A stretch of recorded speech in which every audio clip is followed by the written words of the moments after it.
जिस वक्त इजरायली सेना ने लेबनान पर जमीनी हमला किया था, ठीक उसके पहले हिजबुल्लाह बार बार इस बात को डंके की चोट पर कह रहा था कि वो दशकों से इस बात का इंतजार कर रहा है कि इजरायली फौज लेबनान की जमीन पर कदम रखे और हम लेबनान के भीतर ही आईडीएफ की कब्र को खोद कर रख देंगे।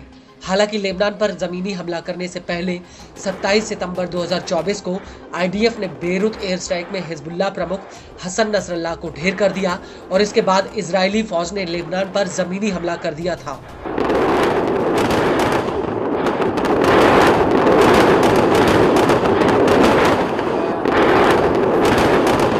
लेकिन लेबनान की जंग इजरायली सेना के लिए एक ऐसी चढ़ाई साबित हो रही है जिसके छोर पर पहुंच पाना इजराइल के लिए इतना आसान नहीं है, क्योंकि हिजबुल्लाह ने इस बार युद्ध में अपनी रणनीति बदल ली है और वो पहले तो अपने बिछाए जाल में आईडीएफ को घुसने देता है और फिर एकदम से ही गोरिल्ला स्टाइल में वो उस पर धावा बोल देता है।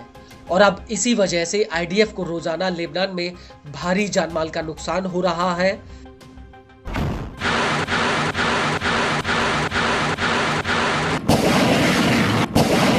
दरअसल लेबनान में 13 नवंबर 2024 को हिजबुल्लाह के साथ मुठभेड़ में आईडीएफ के 6 जवानों की मौत हो गई और सितंबर में लेबनान पर जमीनी हमला करने के बाद से ये आंकड़ा सबसे बड़ा है, जब एक ही दिन में आईडीएफ के 6 जवान मारे गए हों।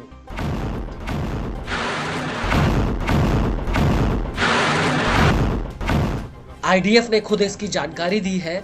आईडीएफ का कहना है कि लेबनान की गांवों की दूसरी रेखा को पार करते वक्त ये जवान मारे गए। आईडीएफ के मुताबिक सभी जवान गोलानी ब्रिगेड की 91वीं बटालियन का हिस्सा थे। आईडीएफ का कहना है कि शुरुआती जांच में पता चला है कि इन जवानों की मौत हिजबुल्लाह के लड़ाकों के साथ गोलीबारी में हुई।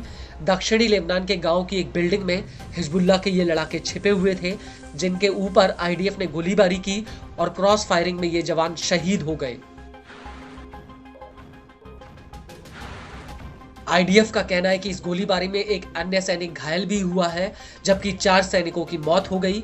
इजरायली सेना के मुताबिक इससे पहले 2 अक्टूबर 2024 को हिजबुल्लाह के साथ जंग में 8 सैनिकों की मौत हो गई थी।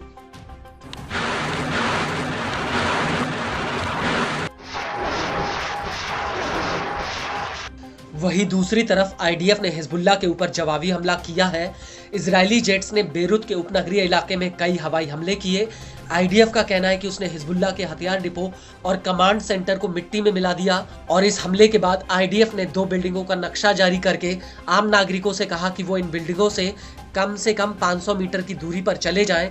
आईडीएफ के मुताबिक उसने लेबनान और सीरिया बॉर्डर पर भी एयर स्ट्राइक की है। आईडीएफ का दावा है कि इस रूट का इस्तेमाल हिजबुल्लाह सीरिया के जरिए हथियार मंगाने के लिए करता था। आईडीएफ का ये भी कहना है कि इन रास्तों का इस्तेमाल हिजबुल्लाह की यूनिट 4400 द्वारा ईरान से लेबनान में हथियार मंगाने के लिए किया जाता था।